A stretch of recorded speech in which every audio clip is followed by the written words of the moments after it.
construction ear to ear. Sounds kind of sick, but that's the way it went down. Okay? Old Buck's house right here, new to the area, built back in '96. 2 stories, as we can see.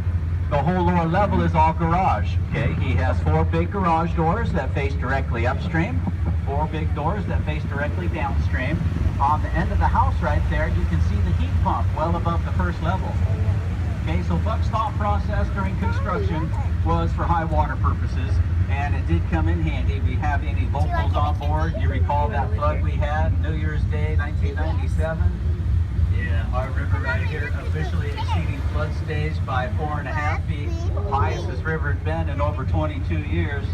But as this river slowly rose, so did all 8 garage doors. Okay, by the time this river crested, it was 2 feet deep, going right straight through that first level. No structural damage done to the house whatsoever. Okay, now the kicker to the whole story, he's got an in-ground swimming pool up there. Once this river receded, able to get up in there and clean things out, he found 12 fish, 4 tires, and a shoe. That was a shoe I fabricated, all right. That was for entertainment purposes, but everything else is true.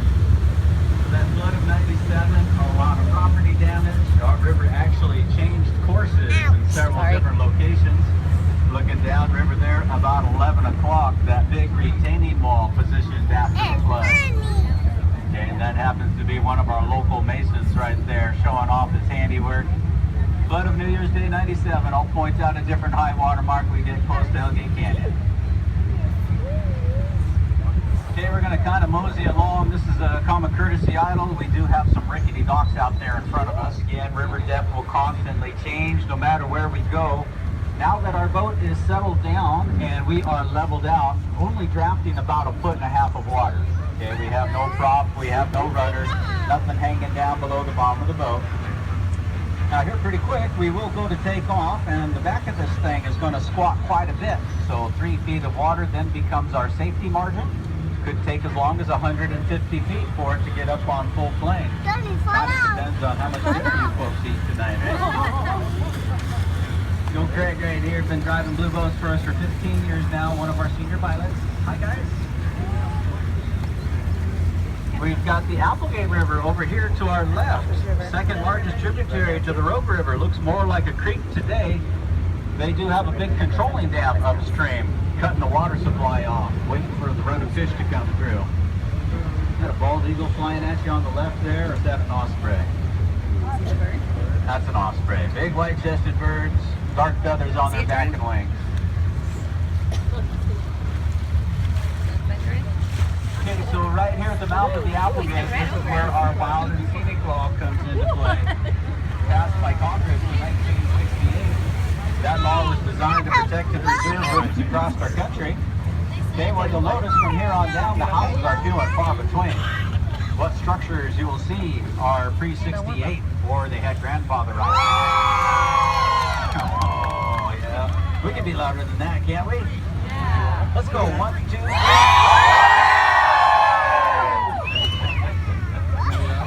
That's only a 60-passenger boat right there, okay? So we've got them outnumbered by 20 lumps. We should be a lot louder than that. This is old Brent right here. One of our other senior pilots. We call him 1, 2, 3. I think we want to...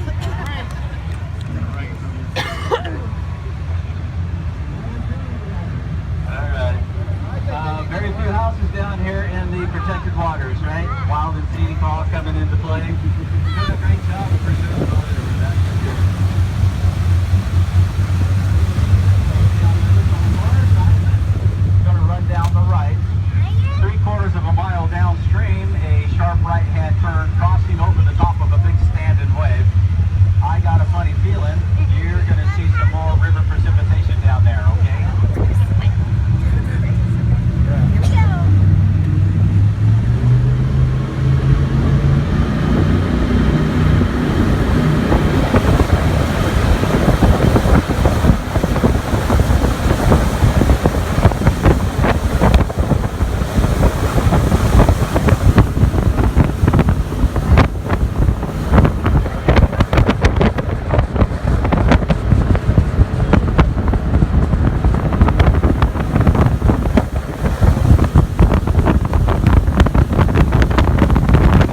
Jetboats Light Water Sport.